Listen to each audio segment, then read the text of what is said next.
can try. I've got line of sight.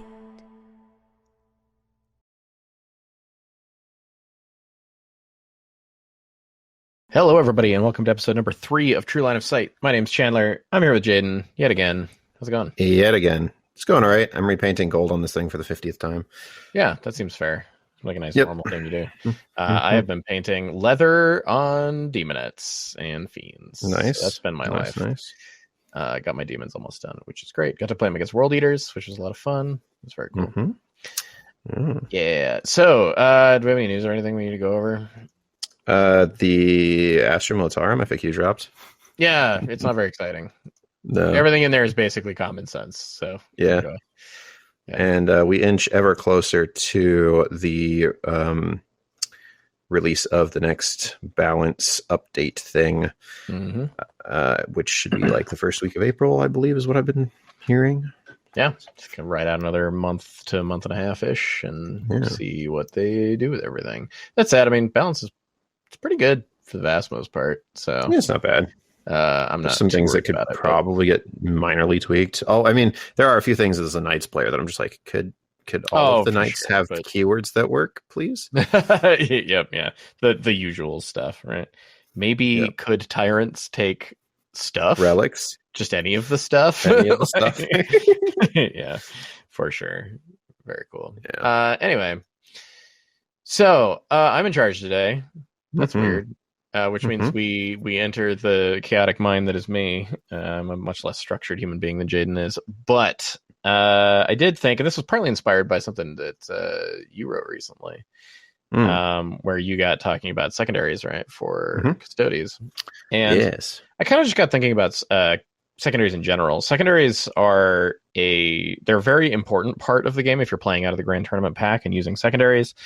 They're a really big deal, and I think it can be hard to tell sometimes how much your choice of secondaries dictated whether you won or lost a game.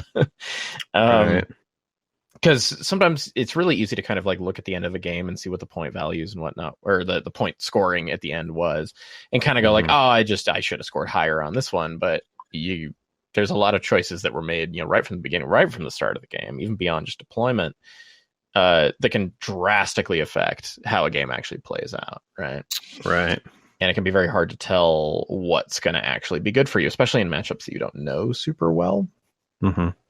So what I kind of wanted to go through is a little bit of kind of how secondaries work, and how basically what things you need to think about when picking your secondaries, and what kind of things you need to consider, like that might make one secondary more interesting than another one. I don't want to necessarily go through all the faction ones, but I will kind of talk about some general themes among faction like secondaries, because there's a fair few that are kind of similar, right?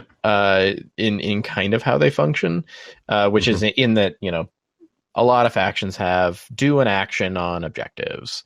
And one that's been starting to appear is like, give up your like main faction mechanic resource for points, things like that. So there's a few different ones that kind of pop up. And I just want to talk about kind of evaluating secondaries, and when you hit the table, what kind of things to think about to actually like pick your secondaries that you're going to use.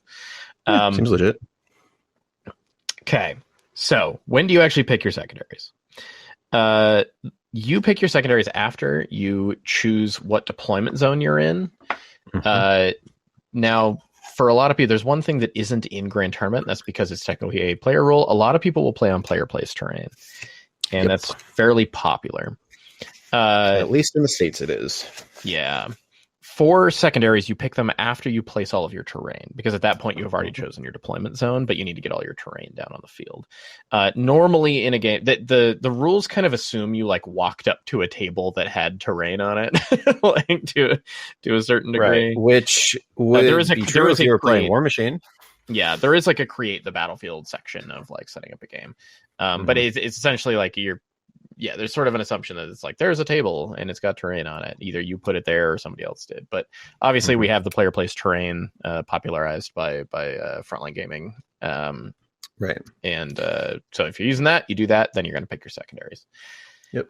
On the very, very basic ground level, you pick 3 secondaries. Each of them cannot be of the same category as another secondary that you have. You have Purge the Enemy, No Mercy, No Respite, or Respite, depending on how you like to pronounce that. Warpcraft, Battlefield Supremacy, and Shadow Operations. Each one of those has, I think, just 2. I don't believe... some of them have 3. Warcraft has War of the Witch has... Warcraft has 3. Yeah, Warcraft has 3. To pick from, and then you have whatever secondaries are available to you from your faction. I believe most of those also have like 3, unless you're like a space. It's usually like it's usually like 3 unless you have like sub-faction specific ones, which is basically like Chaos Space Marines and Space Marine. Like, it's not a whole lot of those. It's not super common, but that does complicate things a little bit because it is a lot more secondaries available to your faction, strictly speaking. So when both you and your opponent are going to pick your secondaries secretly. So one thing I want to address, there are a couple of factions, 2 I can think of off the top of my head, that are actually 3 total that have like secondary manipulation stratagems. These aren't good. No. And I'm going to explain a little bit why. Firstly, generally speaking, you want to make sure as many secondaries as possible are constructed into your list design in the first place. Generally speaking, you have picked your secondaries before you ever got to the game, at least like 2 of them. Definitely 1, sometimes 2. It better be 1. Like, I have never seen a functional, like, decent list that's been thought through that didn't have at least 1 secondary that it was designed to be able to do very consistently. You really want to get to 2. If you can do 3, you're playing Necrons, like pre-nerf Necrons, right? Or Chaos Knights. Chaos Knights to a certain degree, although that's not strictly true for Chaos Knights. But I'm just mostly teasing. There's a few factions, and that's one of the things is we had these really strong factions like Sororitas, right, and Necrons and things like that, where they kind of just had these secondaries that they could just like, I don't care about anything. I just have 3 secondaries that I can max out like 90% of the time. So you didn't have to worry that much about your list creation aside from just like making sure you accounted for those a little bit. But you really want to make sure that you have some that you've kind of constructed around. So I want to talk about, I'm going to go through and talk about the ones that you can construct your list around, because some you can, some you cannot. Because there's essentially, you can kind of think about there's like maybe 3-ish categories in that you have ones that are entirely based on your list, ones that are entirely based on your opponent's list, and then to a certain degree, ones that are based on the table and what scenario you're playing. That doesn't come up as much, but sometimes when they have to do with actions on objectives, that pops up. So for example, Purge the Enemy is entirely your opponent's list design centric. Assassination and Bring It Down. Assassination, and this is the thing I always do. It doesn't matter what secondaries I like assume I'm going to take. One of the first questions I ask when going through secondaries is how many characters does your list have in it? If they're like, yeah, I've got 6, you might be like, this might be an assassination game. Even if they have fewer, right? There's a lot of lists these days that bring like 5, and 5 is where you, I think, really need to start thinking about assassination. Right. But then it kind of depends, right? So like Sororitas, right, often bring a lot of characters, but they're not very aggressive. They often are kind of hiding behind things, or like sitting around in lookouts, or not really being targetable. And that's a situation where you kind of have to look at it and go like, these are, and this again, this is matchup knowledge stuff. You kind of have to know how their faction works a little bit. But there's a certain degree of being like, yeah, but your characters are, the only way that I kill your characters is if I kill your whole army. And there's like Harlequins where it's like, I'm going to throw my troop master at you at some point. Yeah, or like Chaos Marines are like this a lot, where it's like 90% of your characters are like very aggressively placed. Even if they're usually kind of hiding behind something, they're usually pretty far upfield. The only part where this kind of does tack into your list building a little bit is what tools you have available, right? For dealing with. So things that ignore lookouts is like a really obvious one, right? If you have a way to just like carve out characters. Especially psychic powers that like splash wounds to nearby things. This is where like Chaos Demons actually can and even Thousand Suns to a certain degree, can like kind of snipe out characters, especially very low wound, like kind of like 4 wound-ish characters will get just kind of carved out by like spells that do mortal wounds to things nearby, things like that. So you kind of do have to think a little bit about what tools you have available. Or another one, honestly, is just, so like one example is Custodes, where it's not, you do see Custodes lists sometimes that run like a few characters that are very aggressive, but you also have to ask yourself, can I even kill them? Right, because characters 99% of the time are Trajan and or like a bite captain. Like a bite captain. Yeah, just something that's absolutely a nightmare to kill. And Custodes are a weird example because they have a weird habit of like not giving up any good secondaries just by their nature. Oh yeah, no, they're always like, I have 2 characters and like no points for no prisoners, and grind them down's terrible, and you're just like, I can't. Like, picking secondaries against Custodes sucks. Yep. It's just like, hello, would you like to score 6 points or 5 points or maybe 3 points? Yeah. So assassination, that's the kind of things that you need to be thinking about. You need to think about how many characters if they're like, I have 2, you're like, okay, I'm never gonna get there with this, right? Like, it's real fast. I think it's worth noting that we just mentioned something that is probably an entire thing on its own, but you should be thinking about before you even like put your list on the table, like how many points of secondaries do I give up by my list design? Because that is a big deal. Sometimes it's like, well, I'm going to give up, like, let's look at a really, really, really biased example here, which is like Thousand Sons or Grey Knights. You just give up a zillion points on Abhor the Witch if you just buy your nature. It's the same with Knights, right? Chaos Knights. It's like, listen, every opponent maxes out Bring It Down unless like I steamroll them, basically. It's like you just have to kill like a chunk of my army and you've maxed out a secondary. It's pretty absolutely. And so it is a thing you should think about in reverse, and it's a little bit off the topic to a degree, but it is true. It's actually something that, because I know that, and this is a little off the rails, but for like Custodes, right, I know part of the impetus for your article was people kind of complaining about the Custodes, like Custodes not being necessarily great at secondaries. Partially that, and partially I just wanted to learn it. Yeah. Oh, for sure. Yeah. We do a lot of just writing stuff just to learn it better ourselves. But one of the things that people don't always think about with Custodes is, Custodes don't give up any secondaries. Like, you're like, hey, there's just a bunch of stuff that I just don't give up. You have to have your own proactive secondaries. I'm not going to bring any that you can use, right? Just by their nature. So another one there is, of course, Bring It Down. Bring It Down is like one of the most obvious, like, and it really just boils down to like, you look at it and you go, okay, how many vehicles do they have? One thing that's actually of note is that just because something has a lot of vehicles doesn't mean that Bring It Down is a good idea.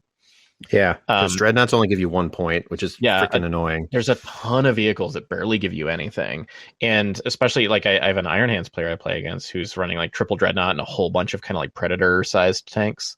And you're like, okay, like this looks like a Bring It Down game, but like you're only scoring like 1 to 2 points per model, and you have to kill like his whole army to actually max it. So is something else better, right? Yeah, whereas like into even like Chaos Demons can bring some monster mash lists where it's like, well, you have 3 greater demons. That's 12 points. That's maybe worth it. Yeah. Just on its own. The next one's, of course, No Mercy, No Respite. So one of these is partly list design, partly gameplay. The other one is pretty much centered around how your opponent's list is designed. No Prisoners. I think No Prisoners is really underrated and needs to be picked more often than it is. The reason for that is that there's a lot of matchups you'll go into. And so everybody kind of goes into secondaries going like, well, if this isn't scoring me at least 12 points, it's completely not worth it. But there's a lot of matchups you'll go into where you just don't have another good one, and people will pick weird things instead of something like No Prisoners, where No Prisoners can often, even in armies where it's not great, it's often a pretty safe like 7 or 8 points. That doesn't mean it's your first choice at all, but it is something to think about. There's a lot of times where you'll audible into a secondary that just ends up being terrible for you, where No Prisoners would have just ended up being better. I can see that. That's something I do after almost every game I play is I go, would No Prisoners have been better here? And a lot of times it is. That's funny. Just because you're like, oh, it just would have been easier just killing stuff, right? So No Prisoners gives you points. And the big things to note with that, of course, is that you have to make sure that the kill points you're tallying up do not include vehicles, monsters, and characters. Right. So that's really the thing, is that the reason No Prisoners isn't always great is that a lot of lists have like a few of each of those things, or like a couple vehicles and a couple characters. And by the time you're done, you're really only like, you're like, well, if I completely table them, I get like 9 points on No Prisoners. Like, that's not great. Right. Right. But it is something to take into account. And there's some lists where you'll look at it and like my Chaos Marine list, I was like, yeah, I give up like 17 on no. If you can actually kill my whole army, I give up a lot of points on No Prisoners. Yeah, spamming 3-wound models turns out. Yeah, spamming 3-wound models gets you there really, really quickly. And so that's when I have like a unit of 10 Terminators and 10 Possessed and like stuff like that. Marines actually, just in general, often get there very fast. Just by nature of being like a lot of relatively cheap, especially after the point drops, like 2-wound to 3-wound models. Yeah, I mean, like one random unit of Intercessors is a point on Take No Prisoners, right? Which is so you just I think No Prisoners is one of those ones that just you need to keep in your back pocket, and you need to not forget it's there. That doesn't mean you still probably won't use it most of the time. I don't think it's a great secondary, but it is it's a safe one in a lot of circumstances where you actually accidentally picked a worse one. Grind them down boils down. It's half list design, half matchup. Many lists just cannot take Grind them down. Like I would say most lists should not be taking Grind them down. If you have even like one random little cheap unit that's easy to kill, you probably shouldn't be taking Grind them down. Like, a lot of the time, you'd be amazed how much Grind them down is like, I killed 2 units and you killed 1. Right? Like, it's pretty rare that you're like, I killed 7 units. You know, it's like, just doesn't really play out that way. It's usually very, very small quantities. So having anything like squishy that's just really easy to kill randomly is just going to make it. Like, in my my Chaos Marine lists, like, a lot of my stuff was quite tanky, but I did have 2 units of 10 cultists, and I was like, I just can't really take grind because they're just going to snipe those out at some point, and if you get denied grind like 2 times, you're starting to fall behind. So factions that you will see grind them down: Knights, Imperial Knights, and Chaos Knights. Auto pick grind them down most matchups, almost all. There's only really a few where maybe you shouldn't. You don't take it into Custodes. You don't take it into Custodes. I think Custodies are probably the kings of grind them down. Yes, we are. Just finishing off whole units of Custodies is so hard. Yes, it is. Even when you're winning attrition into Custodies, you often have a lot of just like one model there, and it's just finishing them off is a pain. Whereas Knights, like, if you have the tools to kill Knights, you can Kill them. Night grind them down to me is very like, I need to try to kill 3 units because they'll probably kill 2. You know, it's like kind of how but Knights are pretty good at doing that. Yeah. For the most part, though, your list probably won't take grind them down. Another kind of weird thing, grind is one of those kind of funny ones too, where if you win too hard, you can lose points on it, which now usually doesn't matter, but it is just of note. If you wipe out their whole army like turn 2, you're like, well, I got grind, and then I guess I only got 3 points on grind. Right? I've actually found myself in Chaos Knights like deliberately not charging stuff or shooting at stuff after little like 2 or 3. Like one model units and stuff. Where you're like, it's like, well, I'm gonna hold on to that, and next round maybe I'll attack it so that I can get grind. The other thing that's and this is true of Assassination as well, but it doesn't come up as much there. But Grind them down is one of the ones where if you kill something with a troop or a war dog or armiger, you get a command point. So that's actually a really big benefit to if you are a faction that can take grind. For Chaos or for Knights in general, it's incredibly good. Like, it's just a free command point like 99% of the time, because if you fail to kill a unit, I mean, you're already losing anyway. A lot of the time. Those ones are very good. Like, grind them down, very, very good when you can use it, but just you really have to account for your list design, and then to a certain degree the opponent's list design. Your lists, if you're designed around it, like Knights or something like that, even like something that has a little more infantry, even like a lot of like Iron Hands lists that are just a lot of tanks, I would say they're probably slightly worse at it than like Knights or definitely Custodies, but they're better at it than most lists. So like they basically, like, the less units your list has, the better you're going to be at it usually. Yeah, generally speaking. Yeah, if you're very like MSU, tons and tons of that's minimum size units, lots and lots of different activation stuff all over the place, it's just don't even think about it for you. Yeah, don't go near it. Yeah, just a bad idea. Warpcraft. These are... So these have a little bit of elements of both your own list design and enemy list design. And it depends on the one. First off, Abhor the Witch. The first step about Abhor the Witch is it's kind of two-parter. For one, you cannot have a Psyker and take Abhor the Witch. Mm-hmm. So one thing that you do have to think about, and this is the thing that comes up in, say, like Chaos Knights, right, is the choice to take an Abominant or not. One of the things you have to weigh is access to Abhor the Witch. Right. Because it is a really good secondary when it's good. That said, it's only really good in incredibly specific matchups. Basically Grey Knights, Thousand Suns, some Eldar builds, some Demon builds actually you can kind of get there. They can bring like 4-ish Psykers if they want to. Yeah, usually Demon builds, like, there are a lot of characters. Psykers, whereas like Thousand Suns, you're just getting it off like all of their troops, right? Like just Grey Knights as well. Every time I kill anything, Grey Knights, like grind them down. Sorry, we're both Knight players. Playing like grind them down and Abhor the Witch into something like Grey Knights is just a wild ride. I get it's so many points a turn off these. So this is a bit of a, whether or not you're deciding to take a Psyker, usually deciding to take a Psyker or not is not going to come down to whether or not you want to take Abhor the Witch, because it's a little bit of a meta pick. It just comes down to like, are Thousand Suns and Grey Knights really strong right now? And if they are, you might want to think about it, but it's not the biggest deal. It's usually pretty obvious when this is going to be a good secondary for you. If you're like, hey, look, your whole army is Psykers, like it's good. It's hard not to, even into something like Thousand Suns that are a very tough army, it's hard not to max it. Like you'll get there. Yeah, it's really not that bad. Yeah, because you get 2 points per unit, like, and 3 per character, right? Yeah, you kill like 5 units in a character and you're already at 13. Like that's pretty good. Yeah. So yeah, keep an eye out for that one.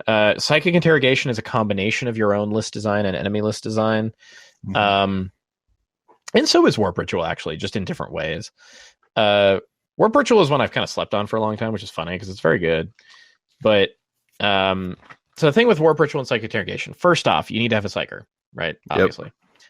This is an action that you do, a psychic action you do near the middle, or a psychic action you do when near near-ish. It's pretty far, actually, from an enemy character. So Warp Ritual, you need to make sure that you have a character that is okay being kind of near the middle. Now, the thing about Warp Ritual, and part of what makes it very good, is you don't need to be there for very long. It only has 3 ticks on it. Yep. But it can only cap at 12 points. That's the pro versus the con, is it can't go to a max 15 like some secondaries can. But it is a pretty easy 12 in a lot of the time. The only things to kind of take into account is, one, enemy access to denies is a very big deal. If they have like a 4-up or even a 5-up, like deny, like on a 1-die stratagem or ability or something like that, the way you need to think about that is you only have 5 rounds in a game, right? Which means you're basically on a coin. Like if you think about it on averages, which is not how this plays out, but if you think about it on averages over many games, facing into something that has a 4-up deny strat, which are becoming increasingly common, you will only get 2 ticks of Warp Ritual in a given game if you are able to Warp Ritual all 5 rounds in half your games, right? Because it will just fail occasionally due to these denies, and sometimes they will just deny all of them, right? And you're just like, great.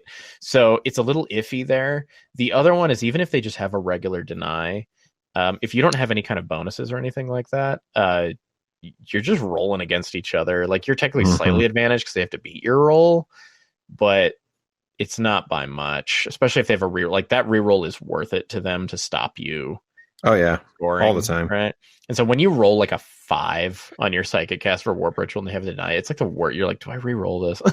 Like it. Yeah, and a lot of times you will. Yeah, a lot of times you'll end up doing that. So the places to think about this, especially, you can just have it as a pocket thing. Take like my demons list. I have a Transweaver that would like to be buffing demonettes, but it can do Warp Ritual. And if I'm finding something that doesn't have denies, may as well. right? Like, Yeah. it's a pretty easy 12 if you can keep her safe. And I've got like a Lord of Change that can go in and get like a third tick if I absolutely have to, right? Yep. And if you're not really facing denies, it's pretty easy to cast. Like, it's pretty good. It's a very safe secondary most of the time, as long as you're not dealing with denies. If you are concerned about denies, one thing that I did for a little while in like Thousand Suns, taking psychers that are dedicated to those secondaries that have some kind of bonuses. So this is where like it's a big investment, but if you can take something like a Lord of Change, you can have a Lord of Change at like +3 to cast. Very hard to deny actions that it does. The downside is obviously giving up a lot of spells. Yeah, that's a big bird to be. So Thousand Suns, not much. A thing I was doing for a little bit is taking a Zangor Enlightened, and it was my Warlord. Solely because I could take a Warlord trait that lets it get 3d6 drop lowest on actions, and +1 to cast because it's a Thousand Suns Psyker. And that made it stupid consistent. This was actually a very popular thing with Tyranids as well, where you'd take, I never remember their names, but the HQ Zoanthrope. I don't know, man. They Neurothrope, Zoanthrope, Venomthrope. I don't know. They all the one that's an HQ can have like +2 or +3 to cast, and just using it for Warp Ritual and Psychic Interrogation was fairly common because it's very hard to deny, right? When you have that big of a benefit, and the very averages are real bad. Yeah. Now the downside is, of course, those 4-up deny strats don't care how big your benefit is, so you have to watch out for those. And then it's bonuses to deny are actually pretty rare. It's basically like Grey Knights have it across the board, but other than that, like, it's really uncommon. Most things have a + to cast, not deny. So yeah, Psychic Interrogation is the other one. The thing about Psychic Interrogation, and there's the common sense one, and then there's the kind of funny thing you have to watch out for. The common sense one is obviously just that you need to have characters that are going to be out in the open enough for you to use it on. This includes obviously big Supreme Commanders, especially very aggressive ones like Abaddon, any of the like Demon Primarchs, or like even Gilliman. A lot of these kind of big HQs, or Invocatus, World Leaders. There's just a ton of like kind of aggressively designed characters where, like, if they're not kind of up there doing something, they're not gonna, like, they need to be doing that. Yeah, they're not going to be doing their function. And so Psychic Interrogation is very good into those where they just can't hide their characters, right? Versus like take like Astra Militarum. Most of their characters actually do just fine hanging out behind buildings, like kind of near stuff. So like they can actually hide really well. They won't always, because they often have a lot of characters, like just with the banner units and stuff like that. But they can just hide them, and if they're careful about it, they can do that. And if they just deny you Psychic Interrogation for like 3-4 rounds, like it's a bad secondary. So you kind of have to take that into account. One thing I did with that Zangor Shaman actually is I took Psychic Interrogation a lot, because since he had so many benefits to roll, he got the command point from it kind of often. Which was pretty great. One thing that you do also have to be kind of wary of if you are doing this is if they have like 1 or 2 characters and they don't really care about that character surviving. I have legitimately just been like, I have 1 character. It's this Abominant. I'm running him right at you. Are you going to kill him? Yeah. Oh, so cool. that was the other thing I was going to say. Now this is it's a bit of a Knights problem more than anything else, but because very few armies kind of have this issue, but sometimes you'll play against lists where their character they'll have like 1 to 2 characters, but those are also the first thing you need to kill. Right, like and like Knights will do this where they have these big characters that are like really important to remove, and if you kill them like turn 1 or 2, suddenly Psychic Interrogation isn't very good. If they don't have any characters. I have absolutely had that come up because I have 1 character in my Knights list, and he's a really good Psychic Interrogation target, but if you pick him for Psychic Interrogation, I can get really aggressive with him because I'm like, him dying just denies you like 12 points. Like, it's kind of a big deal, actually. It's kind of a funny one. The other thing, actually, going back to Warp Ritual just a little bit, is one thing to account for with Warp Ritual is the scenario you're playing. Basically, whether or not the center of the table is important. Right. Because if you're dedicating resources to standing around the middle of the table trying to protect a character that's doing Warp Ritual, it's a lot nicer if there's an objective there that you can also be holding on to. Now, there's some you could say that if there's not an objective there, it makes it so your characters may be a little safer. But it does mean you have resources not allocated to it. So there's kind of pros and cons. I'm not saying like never take War Ritual if there's not something in the middle. It's just something to think about. Is how your resources need to be allocated to keep that safe, right? Yep.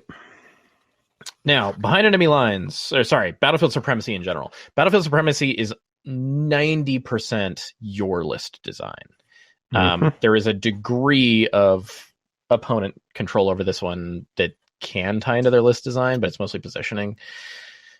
So you've got behind enemy lines and engage on all fronts. Behind enemy lines is really good, actually, especially since they buffed it so that one unit gives you 3 points. That's really strong. The main things to think about with behind enemy lines is, do you have access to deep strike units?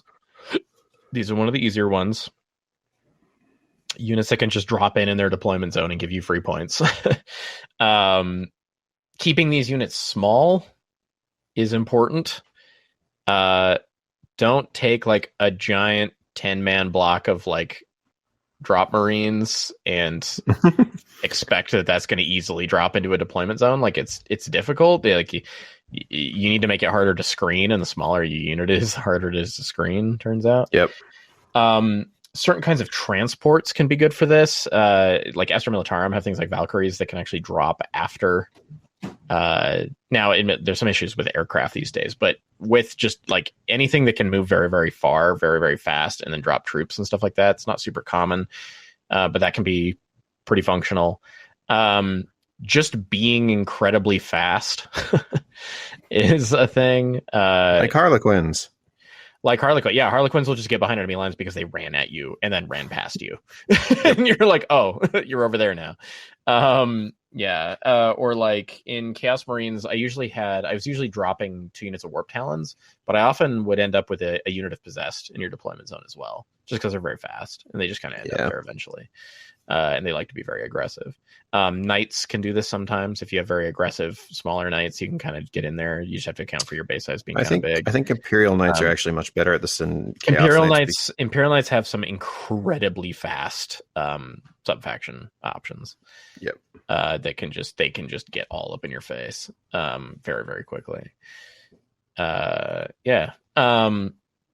enemy lines is one that another one you also have to account for the scenario a little bit. Some scenarios having much kind of smaller or easier to screen deployment zones than others. The quarter deployment zones and the one that is like the 2 short table edges are the kind of tight diagonal one is hard to. I don't know how to describe that, but so there's the one where you only have a quarter, and then there's the diagonals in general can be a little hard.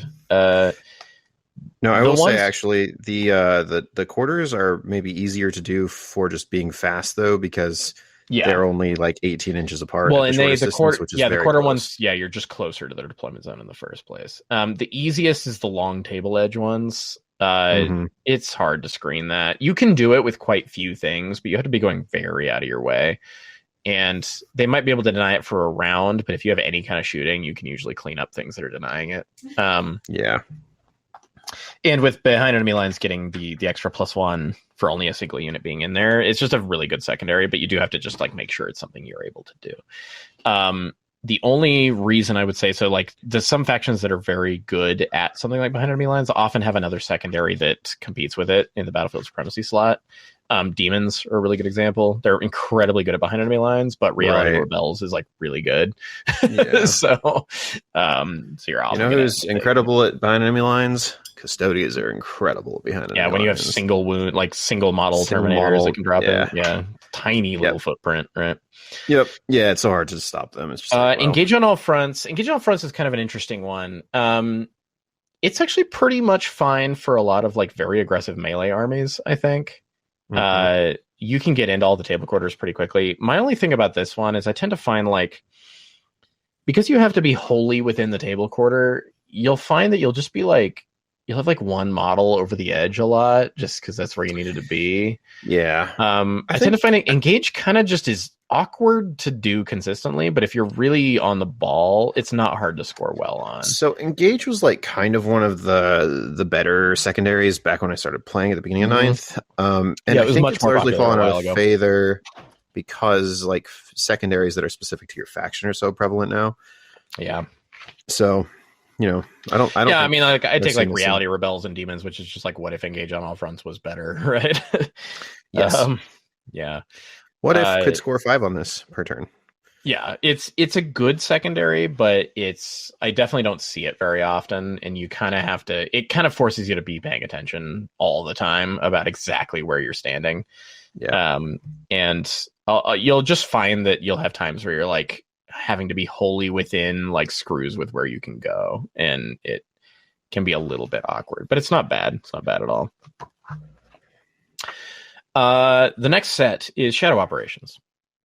Shadow Operations, you've got raise banners, raise the banners high, and retrieve battlefield data. I'm glad they've finally given up on trying to name the data one a stupid thing every single tournament pack. Yeah, but RND was so much nicer than RBD.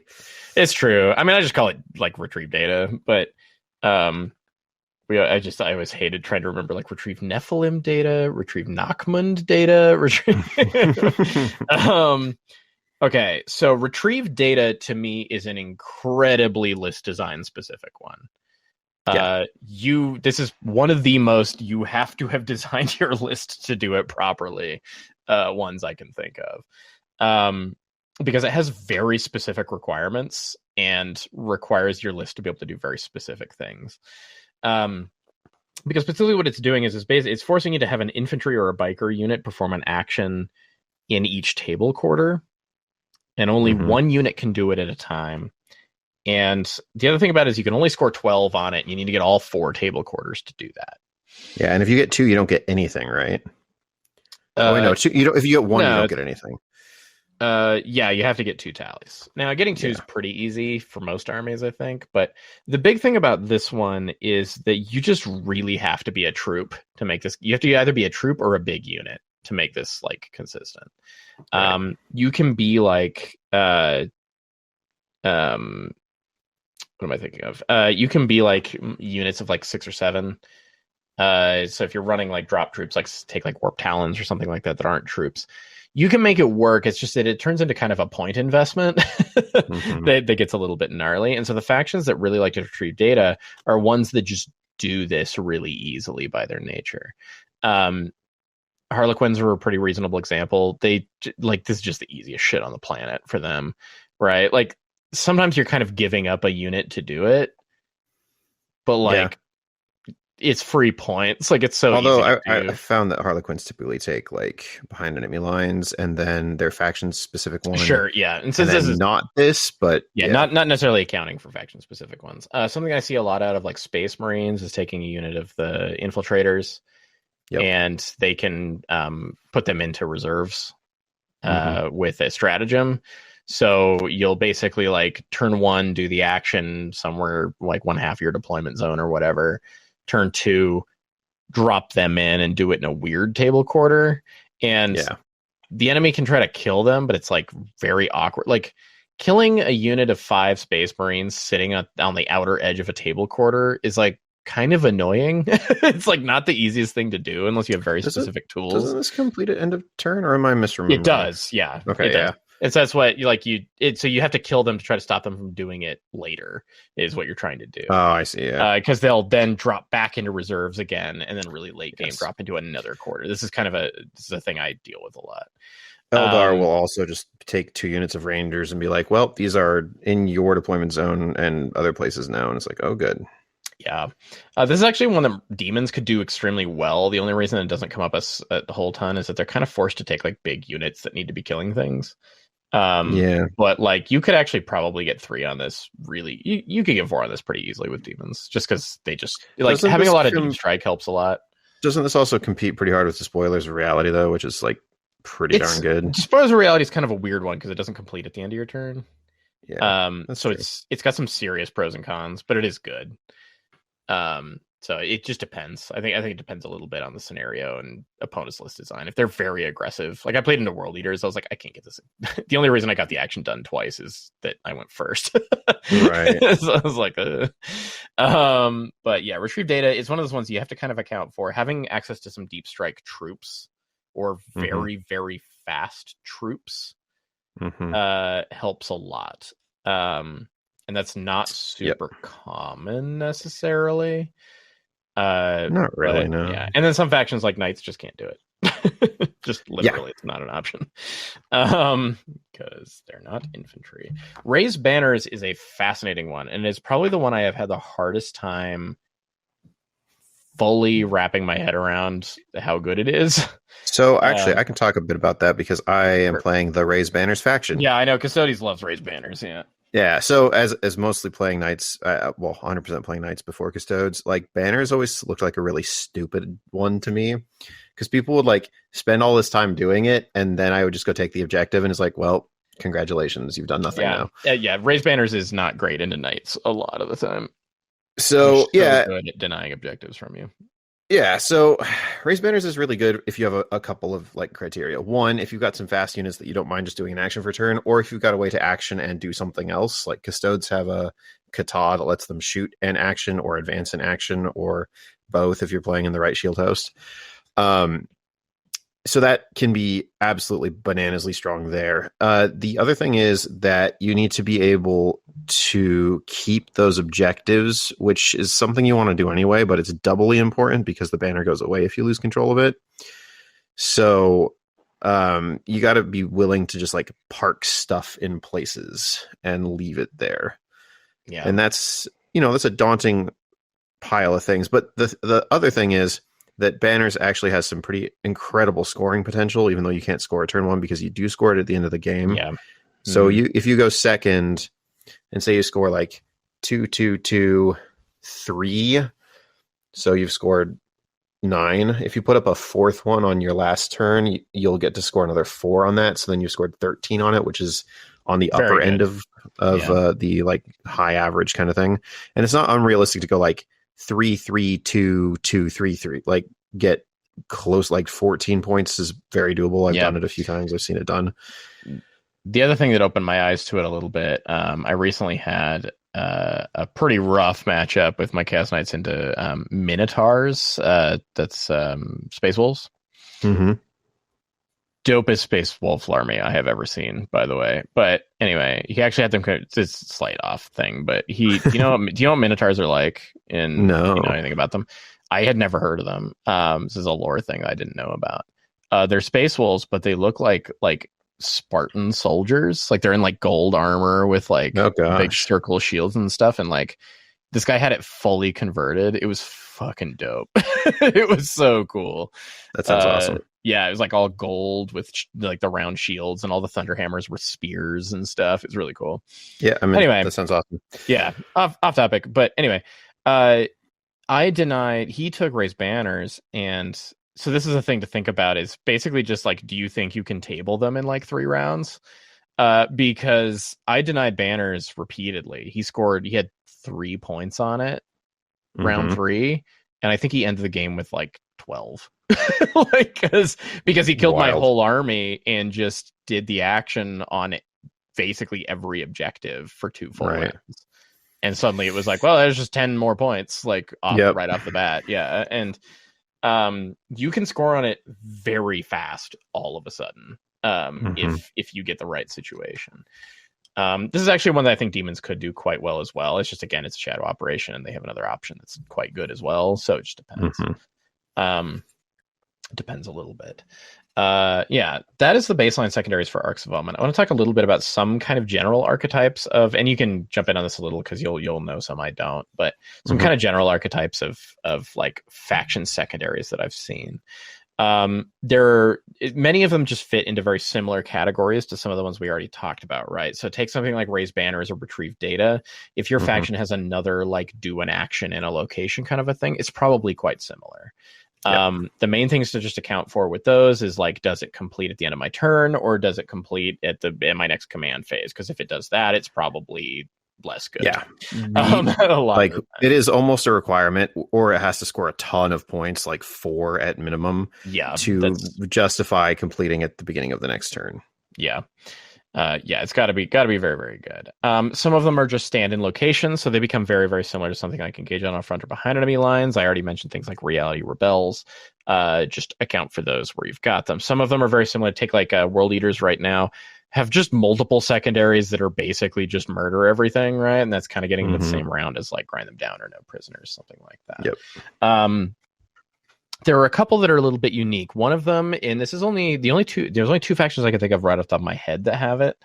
I don't know if there's any others, but is in Sororitas and World Eaters, which is that they have a faction mechanic that gets them a resource that they gain, and that they can gain secondaries by spending that resource instead of using it on something more useful, right? The thing about these, and I simultaneously think these are amazing and I hate them. Because I want to play with my fun faction mechanics, not give them up for secondary points. Right.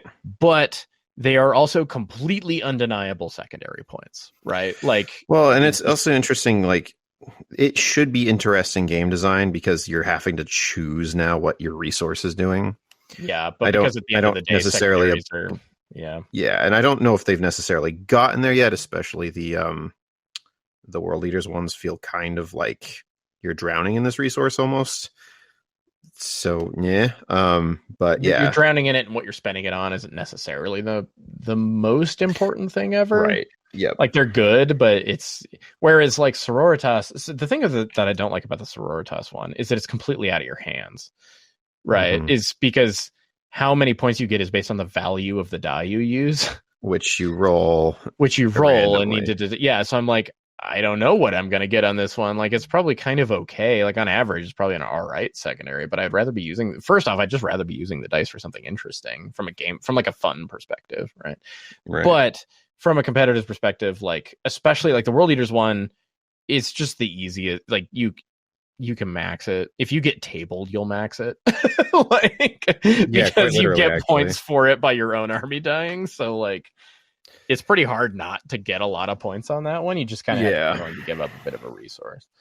And I'm curious how much like that secondary's existence played into how the point scaling for. I wonder if they almost use it as a balancing mechanic for Blood Tithe. I have no idea. But anyway, so that's one to take into account. These are usually like that's the only two I can think of off the top of my head. There might be another one. I'm not sure. I don't have like a super great knowledge of everybody's secondary objectives. There's some weird ones. This will go into the wild card weird category. One example of this is like there's the Votan one that's like get points, but then you lose points if there's still grudge tokens on the table. There's some bizarre ones. There's a lot of variations on Stranglehold, which is an old secondary that everybody could take, which is basically if you control more of the objectives at the end of the turn, you get some points. These tend to be extremely good. They tend to be just because you have so much like agency on whether or not they complete, right? You just and also locations. You want to be doing the thing anyway. You want to be taking those objectives. So it's like I wanted to do this anyway. I guess I will get more points for it. A good example it's not quite like Stranglehold, but like there's a reason that the Long War is very popular in Chaos Marines. Because it's like, killing units that are on objectives and taking objectives I didn't control earlier. That sounds like playing the game, right? Like you're like, I'm just doing the thing I'm supposed to do. Even some missions will have extra points that you get for doing those things too. Like the one that I played yesterday evening. I can't remember what it's called off the top of my head, but you get an extra 2 points if you control a new objective, and another point or 2 points if you kill the unit on an objective, and you get an extra point if you did both of those things. So it's like, well, cool. Some factions just get to score like 8 or 9 points off this now. Yeah, very, very easily. Another one is like Oaths of Moment in Marines, where it's literally just like be near the middle of the table and don't fail morale. Like it's just you're like, okay, cool. There's also the chapter, the Codex one that I can't remember the name of off the top of my head, but it's just like kill stuff with weapons, get points. Huzzah. The Iron Hands one? Well, it's not Iron Hands specific. It's a Space Marine one. It's just Iron Hands are very good at it. It's Codex. Jesus. It's gonna bug me now. It's because I know what it's called, but my brain is like not allowing me to remember what it's called. It's called Codex Warfare. That's it. It's just killing stuff with whatever weapon of the doctrine you're in at the moment. Right. Stuff like that, where like these are ones obviously you just have to kind of take into account. And then there's a lot of just bizarre ones. Tyranids have some incredibly strange ones. I'm not going to go too much into those, where it's like kill things with a very specific kind of unit. Like, yeah, some objectives like or some secondaries will set up more objective markers on the table, and then people have to fight over those for like. So like those are virtually all bad from my experience. The Harlequins one is pretty good from what I understand. Do Harlequins? I've never seen Harlequins. Yeah, they've got where like you get to place one within I think 8 or 9 of the center, and then one in your half of the table, and your opponent gets to place one, and you get some points for controlling 2 and more points for controlling more of them. Interesting. It's not terrible. It's not incredible, but it's not awful. Iron Warriors have this really silly one where you like you place extra objectives, and you have to like, but you're like your opponent mostly places them, and then you have to go put like bombs on them. It's incredibly awkward. Yeah. There's also an entire category of secondaries that's like pick an objective, it's special, you get more points. Yeah, Sororitas are kind of notorious for that one. Where they just kind of like, if you control this objective, you just get points. Enjoy. Salamanders have it as well. Yeah. So there's quite a few out so like that. Obviously there's a lot of secondaries in the game. So I'm not going to be able to make like a comprehensive rundown on all of them, but that's at least kind of the primary ones, and then a few things to think about with regards to what your kind of faction specific ones are. It's a really important part of the game. It's one of those things that I think it's actually an incredibly difficult skill that a lot of people just don't think about, is being able to consistently like pick good secondaries. Usually you'll have those like 2 that you built your army around, but just like that third one can just kill you sometimes. Like you pick the wrong one and you're down, 12 points or whatever, because you did not pick the right one for that particular matchup. So yeah, that's about most of what I got. So yeah. In that, I want to give, I guess, thanks for hanging out with us for a little while, everybody. And if you want to support a bunch of the stuff that we do, you can go to patreon.com/Line of Sight Wargaming, right? That's it? My brain. That's it. Yeah, I did it. And you can go to lineofsightwargaming.com. You can see all of the articles, things like that we post on there. You, of course, have our YouTube channel, which is Line of Sight as well, which has all of the stuff on YouTube, including this cast, which goes up on there. And is there anything else? My brain's blank. I'm tired. It's late. Yeah, Facebook page. Check us out on Facebook, Line of Sight. That's kind of the easiest way to just see everything we've got going on. We post a lot of just random like pictures and updates on there as well. So that's kind of our most conversational, I guess. And then join our Discord also. Yeah, which is actually the most conversational, because that's literally what Discord is for. You can hop on our Discord as well, which we've got in the show notes, the link to that, and you can check that out. And that's about it. That's all I got. Woo. Thanks, everybody. We'll see y'all next time. Bye. Come to play, stay to slay. Back and forth, come and go. I'll tell you what you wanna know. How to set your trap, watch as I attack. Try to play the game, try to stay sane. Working that brain, hope it's not in vain. You can try to play it safely, but there's no way you can break me. Time to get ready, the foe is coming steady, and we'll give it all we've got. Keeping it light, but holding on tight. It doesn't matter if we win or not. Gotta give it your all, even if you fall. We came to fight a fair fight, but now there's nowhere to run, nowhere to hide. You can try, but I've got line of sight.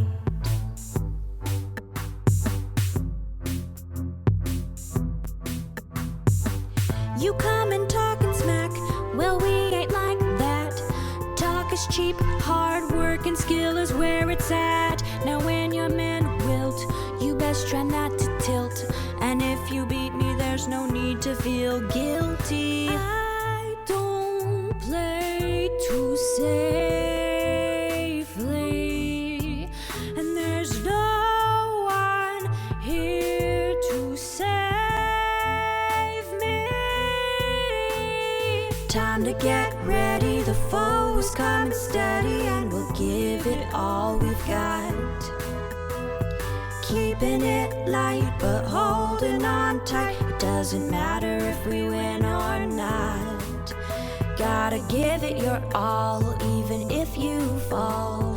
We came to fight a fair fight, but now there's nowhere to run, nowhere to hide. You can try, but I've got line of sight. Did you think you could get away this time? How cute. Well, I've got line of sight.